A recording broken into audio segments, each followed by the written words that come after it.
കഴിഞ്ഞ കുറേ വർഷങ്ങളായിട്ട് ബിസിനസ് മേഖലയിൽ എ വളരെയധികം സ്വാധീനം ചെലുത്തുന്നുണ്ട്. ഇത്തരത്തിൽ ബിസിനസ് അനാലിസിസ് മേഖലയിൽ എ യൂസ് ചെയ്യുന്നത് കൊണ്ട് തന്നെ സ്ട്രാറ്റജിക് ഡിസിഷൻ മേക്കിങ്ങിലും ഡേറ്റ യൂസ് ചെയ്യുന്ന വിധത്തിൽ ഒരുപാട് ട്രാൻസ്ഫോർമേഷൻസ് വന്നിട്ടുണ്ട്. ബിസിനസ്സുകൾ ഇന്ന് നാവിഗേറ്റ് ചെയ്യുന്നത് highly complex and data driven world ആയതുകൊണ്ട് തന്നെ എ മാസീവ് ഡേറ്റ സെറ്റിൽ നിന്നും അനാലിസിസ് ഫാസ്റ്റ് ആൻഡ് അക്യുറേറ്റ് ആയിട്ടുള്ള ആക്ഷനബിൾ ഇൻസൈറ്റ്സുകൾ പാറ്റേൺസുകൾ ഐഡന്റിഫൈ ചെയ്യുന്ന തരത്തിലുള്ള ടൂൾസുകൾ പ്രൊവൈഡ് ചെയ്യുന്നുണ്ട്. ഇന്നത്തെ വീഡിയോയിൽ ബിസിനസ് അനാലിസിസ് എ ഡ്രിവൻ വേൾഡിൽ എങ്ങനെയായിരിക്കും, നേരത്തെ ഉള്ള ബിസിനസ് അനാലിസിസ് മെത്തഡോളജീസിൽ എ കാരണം എന്തൊക്കെ ചേഞ്ചസ് വരും, എക്ക് മുമ്പ് ബിസിനസ് അനാലിസിസ് എങ്ങനെയായിരുന്നു, ബിസിനസ് അനാലിസിസിന്റെ അല്ലെങ്കിൽ ബിസിനസ് അനലിറ്റിക്സിന്റെ ഫ്യൂച്ചർ സ്കോപ്പ് എന്തൊക്കെയാണ്, ഒരു ബിസിനസ് അനാലിസിസ് അല്ലെങ്കിൽ ബിസിനസ് അനലിസ്റ്റ് ആകാൻ ആഗ്രഹിക്കുന്ന ആൾക്ക് എന്തൊക്കെ സ്കിൽ സെറ്റ് വേണം, ഒരു ഫ്രഷർ എന്ന നിലയ്ക്ക് എത്ര സാലറി കിട്ടും, ഏതൊക്കെ കമ്പനിയാണ് ഹയർ ചെയ്യുന്നത് എന്നുള്ള കാര്യങ്ങളാണ് പറയാൻ വേണ്ടി പോകുന്നത്. ഈ ചാനലിലെ വീഡിയോ ആദ്യമായിട്ട് കാണുന്നവർക്ക് ഞാൻ എന്നെ ഇൻട്രൊഡ്യൂസ് ചെയ്യാം. എൻ്റെ പേര് സാഹിർ. ഈ ചാനലിൽ business analysis, data analysis, digital marketing, software testing, artificial intelligence, full stack development, മേൺ സ്റ്റാക്ക്, ഫൈനാൻസ് തുടങ്ങിയ വീഡിയോകളായിരിക്കും അപ്ലോഡ് ചെയ്യുന്നത്. എഡ്യൂർ ലേണിംഗിന്റെ എയിം തന്നെ ഫ്രഷേഴ്സ് ആയിട്ടുള്ളവർക്കും കരിയർ ഗ്യാപ്പ് എന്നവർക്കും ഒരു IT കരിയർ എനേബിൾ ചെയ്യുക എന്നുള്ളതാണ്. സോ നിങ്ങൾക്ക് ആർക്കെങ്കിലും ഒരു IT മേഖല ജോബ് വേണമെങ്കിൽ you can connect with us at 97462123. So once again, I'm Sahir. Welcome to the new video of Edu Learning. നമുക്ക് ബിസിനസ് അനാലിസിസിൽ എന്തൊക്കെ മാറ്റം കൊണ്ടുവന്നു എന്ന് നോക്കുന്നതിന് മുമ്പ് എക്ക് മുമ്പ് ബിസിനസ് അനലിസ്റ്റുകൾ മാനുവലിയാണ് ഡേറ്റ ഹാൻഡിൽ ചെയ്തുകൊണ്ടിരുന്നത്. അതുകൊണ്ട് തന്നെ ഒരു ലിമിറ്റഡ് എമൗണ്ട് ഓഫ് ഡേറ്റയിൽ മാത്രമേ അവർക്ക് ഡീൽ ചെയ്യാൻ സാധിച്ചിരുന്നുള്ളൂ. കൂടാതെ ഡേറ്റ ഗ്യാതറിംഗ്, ഡേറ്റ ക്ലീനിങ് ഇവയ്ക്കൊക്കെ ഒരുപാട് ടൈമും എടുക്കുമായിരുന്നു. വരുന്നതിന് മുമ്പ് ബിസിനസ് അനലിസ്റ്റുകൾ കോൺസെൻട്രേറ്റ് ചെയ്തിരുന്നത് ഡിസ്ക്രിപ്റ്റീവ് അനലിറ്റിക്സിലായിരുന്നു. അതായത് ഡേറ്റയിൽ നിന്നും what happened, why it happened, എന്ത് നടന്നു, എന്തുകൊണ്ട് അങ്ങനെ സംഭവിച്ചു എന്നുള്ള അനാലിസിസിലാണ് കൂടുതൽ കോൺസെൻട്രേറ്റ് ചെയ്തിരുന്നത്. അല്ലെങ്കിൽ അത്തരത്തിലുള്ള കാര്യങ്ങൾ മാത്രമേ കണ്ടുപിടിക്കാൻ സാധിച്ചിരുന്നുള്ളൂ. അതല്ലാതെ ഇന്നിപ്പോൾ നമുക്ക് സാധിക്കുന്ന തരത്തിലുള്ള ഫ്യൂച്ചർ ട്രെൻഡ്സും ഫ്യൂച്ചർ ഔട്ട്കംസും ഒക്കെ മനസ്സിലാക്കാൻ പറ്റുന്ന തരത്തിലുള്ള പ്രഡിക്റ്റീവ് അനലിറ്റിക്സ് ചെയ്യാൻ സാധിക്കുമായിരുന്നില്ല. ആ ഒരു സാഹചര്യത്തിൽ ഏറ്റവും കൂടുതൽ ബിസിനസ് അനലിസ്റ്റുകൾ ഉപയോഗിച്ചുകൊണ്ടിരുന്നത് എക്സൽ എന്ന ടൂളിലാണ്. പിന്നെ ഇന്നിപ്പോൾ നമ്മൾ കാണുന്ന ടാബ്ലോ, പവർ BI അല്ലെങ്കിൽ അതുപോലത്തെ ടൂൾസിലൊക്കെ ഇന്ററാക്റ്റീവ് ആയിരുന്നു, പക്ഷെ ലിമിറ്റഡ് ഫീച്ചേഴ്സ് മാത്രമേ അന്ന് അവൈലബിൾ ആയിരുന്നു എന്നുള്ളത് തന്നെയാണ് വേറൊരു പോരായ്മ. പിന്നെ ഡേറ്റയിൽ വന്ന വേറൊരു കൺസ്ട്രെയിന്റ് ആണ് സ്ട്രക്ചേർഡ് ഡേറ്റയിൽ മാത്രമേ AI ഡ്രിവൻ വേൾഡിന് മുമ്പ് അല്ലെങ്കിൽ എക്ക് മുമ്പ് ഉള്ള സാഹചര്യത്തിൽ ബിസിനസ് അനലിസ്റ്റുകൾക്ക് ഡീൽ ചെയ്യാൻ സാധിച്ചിരുന്നു അല്ലെങ്കിൽ അനാലിസിസ് നടത്താൻ സാധിച്ചിരുന്നുള്ളൂ. ഇനി നമുക്ക് എക്ക് ശേഷം ബിസിനസ് അനാലിസിസ് മേഖലയിൽ അല്ലെങ്കിൽ ബിസിനസ് അനലിസ്റ്റ് ജോബ് റോളിൽ എന്തൊക്കെയാണ് വ്യത്യാസം വന്നതെന്ന് നമുക്ക് മനസ്സിലാക്കാം. നമുക്ക് എല്ലാവർക്കും അറിയാം AI ടെക്നോളജി മേഖലയിൽ വലിയ മാറ്റങ്ങളാണ് കൊണ്ടുവരുന്നത്. എക്സ്പേർട്സുകൾ പക്ഷെ ഇപ്പോഴും പറയുന്നത് AI കാരണം വേറെ 2% പോലും മാറ്റമൊന്നും ഉണ്ടായിട്ടില്ല എന്നുള്ളതാണ്. ഇന്ന് AI അല്ലെങ്കിൽ ആർട്ടിഫിഷ്യൽ ഇന്റലിജൻസ് നമ്മളുടെ ലൈഫിന്റെ ഒരു ഇന്റഗ്രൽ പാർട്ടായിട്ടുണ്ട്. Chat bots, voice assistant, customer service, stock market prediction ഇവയിലെല്ലാം ഒരു അവിഭാജ്യ ഘടകമായിട്ട് AI മാറിയിട്ടുണ്ട്. ബിസിനസ് അനാലിസിസ് മേഖലയിൽ ഓപ്പറേഷണൽ എഫിഷ്യൻസി കൂട്ടാനും ഗ്രോത്ത് കൂട്ടാനും ഒക്കെ AI ഒരു പിവറ്റൽ റോള് തന്നെ പ്ലേ ചെയ്യുന്നുണ്ട്. ബിസിനസ്സുകൾക്ക് ഒഴിച്ചുകൂടാനാകാത്ത ഒരു ഘടകമായിട്ട് ഇന്ന് AI മാറിയിട്ടുണ്ട്. മിഡ് 20th സെഞ്ചുറി വരെ വെറും ഒരു കൺസെപ്റ്റ് ആയിരുന്ന AI ഇന്ന് ബിസിനസ്സുകൾക്ക് ഒഴിച്ചുകൂടാനാകാത്ത ഒരു ഘടകമായ ജേർണി എന്ന് പറയുന്നത് വളരെ അസ്റ്റോണിഷിംഗ് ആണ്. AI വന്നതിന് ശേഷം ഓട്ടോമേറ്റഡ് ഡേറ്റ പ്രോസസ്സിങ്ങും ഈവൻ റിയൽ ടൈം അനാലിസിസ് വരെ ഓട്ടോമേറ്റ് ചെയ്യാൻ സാധിച്ചു എന്നുള്ളതാണ് ഏറ്റവും വലിയ മാറ്റമായിട്ട് എനിക്ക് തോന്നുന്നത്.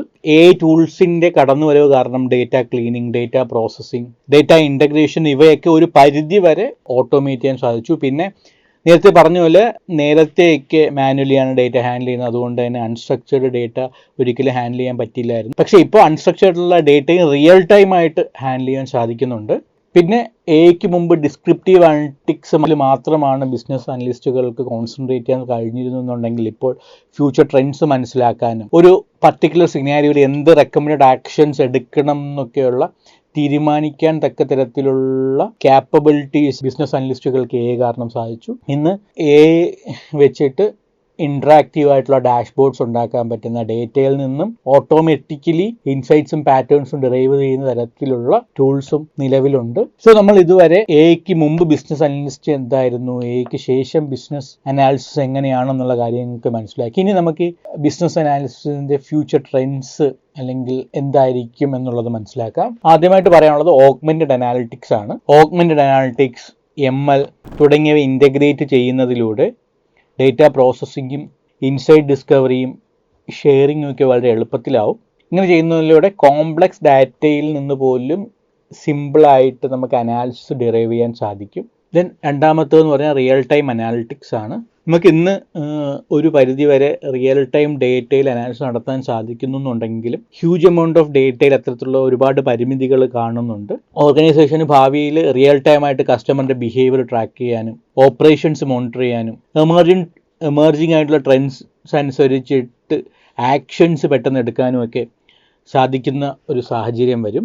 ഇപ്പം തന്നെ ഡേറ്റ ഒരു ക്രിറ്റിക്കലായിട്ടുള്ള ഒരു അസറ്റാണ് ഒരു കമ്പനിയെ സംബന്ധിച്ചിടത്തോളം. ഭാവിയിൽ കോംപ്രിഹെൻസീവ് ആയിട്ടുള്ള ഡേറ്റ ഫ്രെയിം വർക്ക്സ് വരാനുള്ള പോസിബിലിറ്റീസ് ഉണ്ട്. പിന്നെ അത്തരത്തിൽ ഫ്രെയിം വർക്ക്സ് വരുന്നതിലൂടെ ഡേറ്റ ബ്രീച്ചസിൽ നിന്നും ഡേറ്റ ക്വാളിറ്റി ഇംപ്രൂവ് ചെയ്യുമെന്ന് ഞാൻ വിശ്വസിക്കുന്നു. പിന്നെ ഭാവിയിൽ വരാൻ വേണ്ടി പോകുന്ന ഭാവിയിലെന്ന് പറഞ്ഞു കഴിഞ്ഞാൽ അധിക സമയതാമസമില്ലാതെ വരുന്ന ഏറ്റവും വലിയ മാറ്റം എന്ന് എനിക്ക് തോന്നുന്നത് നോൺ ടെക്നിക്കൽ യൂസേഴ്സിന് പോലും ഡേറ്റയിൽ നിന്ന് ഇൻസൈറ്റ്സ് ഡിറൈവ് ചെയ്യാൻ പറ്റുന്ന തരത്തിലുള്ള self service business intelligence solutions അല്ലെങ്കിൽ BI സൊല്യൂഷൻസ് കടന്നു വരുമെന്നാണ് പ്രതീക്ഷിക്കുന്നത്. ഇനിയുള്ള ഭാവിയിൽ ബിസിനസ് അനാലിസിന്റെ സ്കോപ്പ് എന്തായിരിക്കും എന്നുള്ളതാണ് അടുത്തത് മനസ്സിലാക്കാൻ വേണ്ടി പോകുന്നത്. കഴിഞ്ഞ കുറച്ച് വർഷങ്ങളായിട്ട് എസ്പെഷ്യലി പോസ്റ്റ് കോവിഡ് എല്ലാ ഇൻഡസ്ട്രിയും ട്രാൻസ്ഫോം ചെയ്തിട്ടുണ്ട്. അതുപോലെ തന്നെ ബിസിനസ് അനാലിറ്റിക്സ് റോളും സിഗ്നിഫിക്കൻ്റ്ലി എക്സ്പാൻഡ് ആയിട്ടുണ്ട്. ഈ റോളിൽ വരുന്ന ഭാവിയിൽ അബണ്ടന്റ് കരിയർ ഓപ്പർച്യൂണിറ്റീസ് ആണുള്ളത്.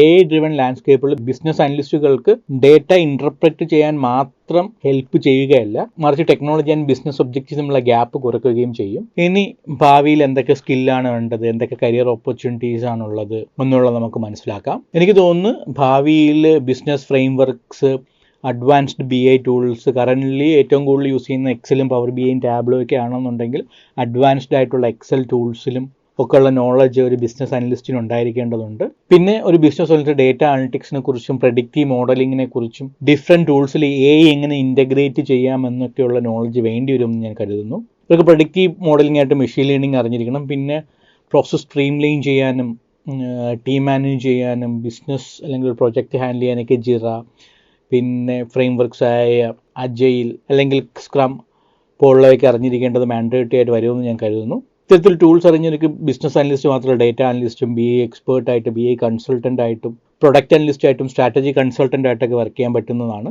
ഡൊമൈൻ സ്പെസിഫിക്കലി എല്ലാ മേഖലയിലും ബിസിനസ് അനലിസ്റ്റ്, ഇപ്പോൾ റീറ്റെയിൽ ആണെങ്കിലും ഇ-കൊമേഴ്സ് ആണെങ്കിലും ഹെൽത്ത് ആണെങ്കിലും ഫൈനാൻസ് ആണെങ്കിലും സെയിൽസ് ആണെങ്കിലും മാർക്കറ്റിംഗ് ആണെങ്കിലും HR ആണെങ്കിലും ഓപ്പറേഷൻസ് ആണെങ്കിലും ടെക്നോളജി ആണെങ്കിലും മാനുഫാക്ചറിങ് ആണെങ്കിലും സർവീസിംഗ് ആണെങ്കിലും എല്ലാ മേഖലയിലും ബിസിനസ് അനലിസ്റ്റുകളുടെ ആവശ്യമുണ്ട്.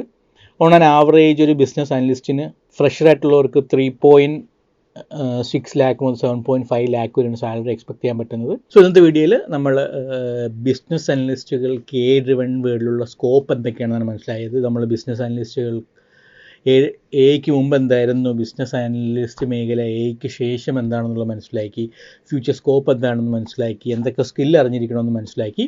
ഈ വീഡിയോ വളരെ ഹെൽപ്ഫുള്ളായെന്ന് വിശ്വസിക്കുന്നു. ഈ വീഡിയോയെക്കുറിച്ചൊരു ബ്ലോഗും ചെയ്തിട്ടുണ്ട്. ആ ബ്ലോഗിൻ്റെ ലിങ്ക് താഴെ കൊടുത്തിട്ടുണ്ട്. ഇത്തരത്തിലുള്ള ഇൻഫോർമേറ്റീവ് ആയിട്ടുള്ള വീഡിയോയ്ക്ക് നിങ്ങൾ ഈ ചാനൽ ദയവായി സബ്സ്ക്രൈബ് ചെയ്യുക. So once again I am Sahir. Thank U.